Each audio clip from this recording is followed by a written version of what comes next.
mapagpalang araw po sa inyong lahat. Nandito kami ng aming mga kagrupo upang alamin at siyasatin ang mga pangyayari noong panahon ng pre-kolonyal.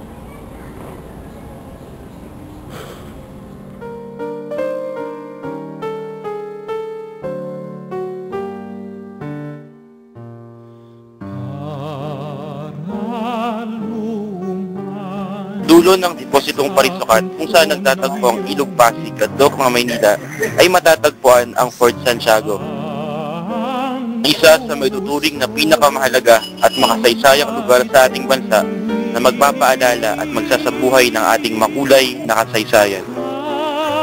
Ang Fort Santiago ay pinangalan bilang pagpupugay sa patron ng Espanya na si St. James, Slayer of Moors o si Santiago Matamoros. Ang imahe nito na gawa sa kahoy ay nakadisenyo sa harap ng gate papasok ng Fort Santiago. Ang Fort Santiago ang nagsilbing base militar ng Espanya, Britanya, Amerika at Hapon. Noong sumiglab ang pangalawang digmaang pandaigdig, ito ay isang kalunos-lunos na lugar kung saan daan-daang kalalakihan at kababaihan ang ikinulong, pinahirapan at pinatay ng mga militanteng Hapon o mga tinatawag na Kempitay. Noong 1945 Battle of Manila, sinira ito ng mga Amerikano at muling naayos at napangalagaan bilang isang pampublikong parke ng ideklara ng Kongreso ng Maynila bilang Shrine of Freedom noong 1950. At ngayon, sabay-sabay nating pasyalin at tuklasin ang kagandahan at kasaysayan ng Fort Santiago.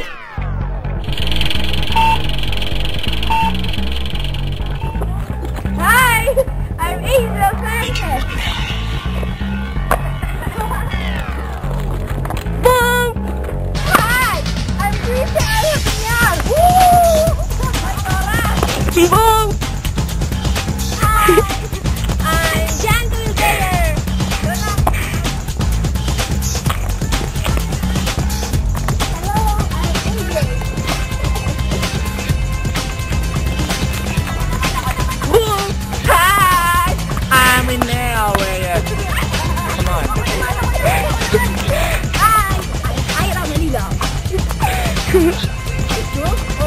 Hi, I'm Jocelyn Villar.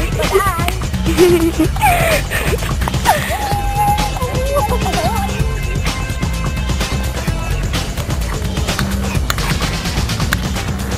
Hi, I'm Dennis.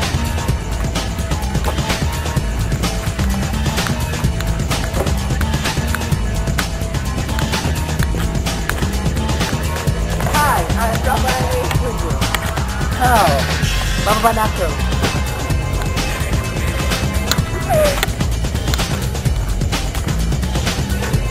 Doon na yun.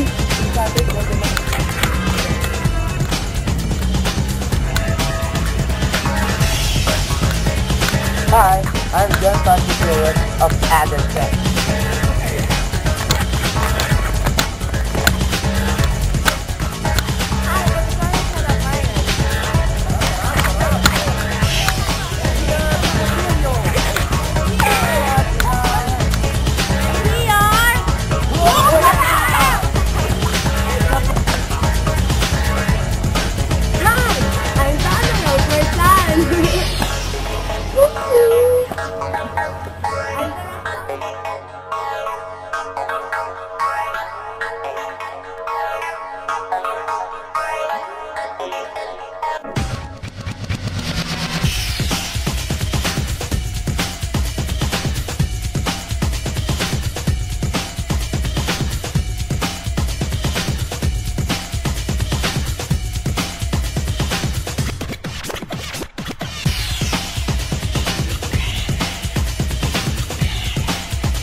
Isang mapagpalang araw sa inyong lahat.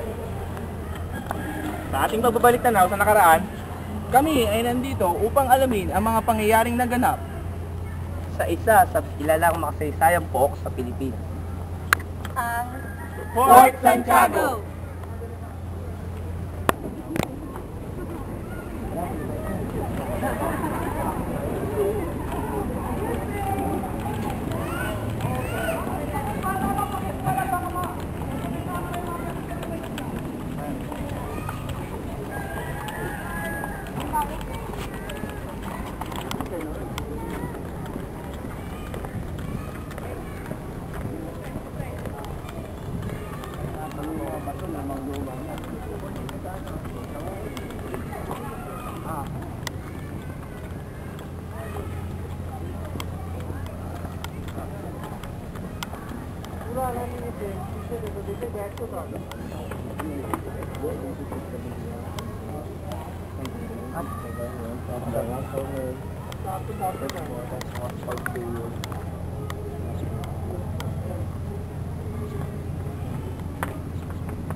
Ang nakikita ninyo ay ang pinakapintuan ng Fort Santiago.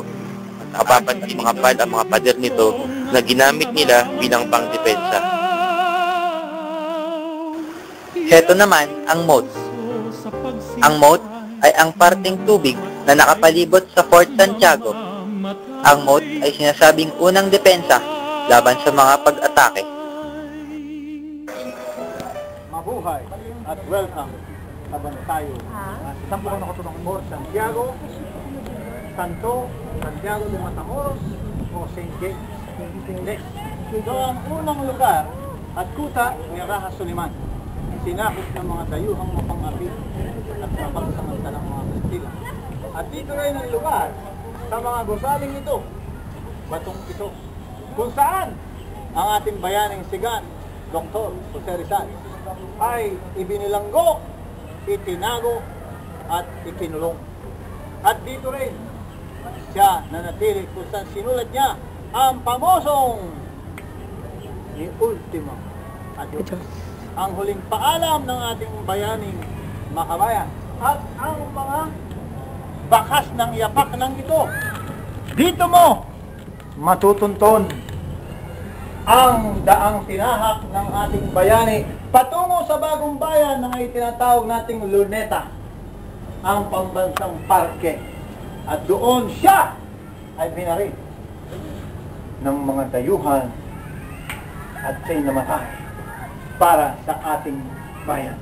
So ang gusaling ito ay isang sagradong lugar kung saan nagmumula ang dugo ng mga bayang may digma at dignidad. Sambayanang Pilipinas! Mabuhay! Mabuhay! Dito sa Fort Santiago ay aming binabakas ang mga yapak ng ating bayaning si Jose Rizal. Unti-unti siyang lumalakad patungo sa kanyang kamatayan.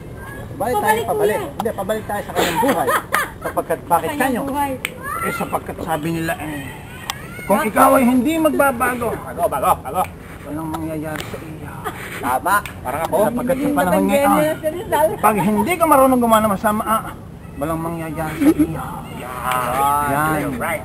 Kaya si Noynoy, ang ating bansang Pangulo, ang dala niya'y pagbabago. Tayo dapat magbago. Ngayon at kailanman, bago'y ibigin ka, ngayon at kailanman. Sapagkat bakit ka mo? Sapagkat ayon sa Biblia, walang sinuman ang nabubuhay para sa sarili lamang. Itong lugar na ito ang tinatawag na Plaza de Armas. Ibig sabihin, dito nilalagay ang mga armamento, mga sandata, kanyon, bala at mga baril ng mga Kastila at Guardia Civil. Okay? Yan ang mga kartel, yan ang mga malilit na kwarto at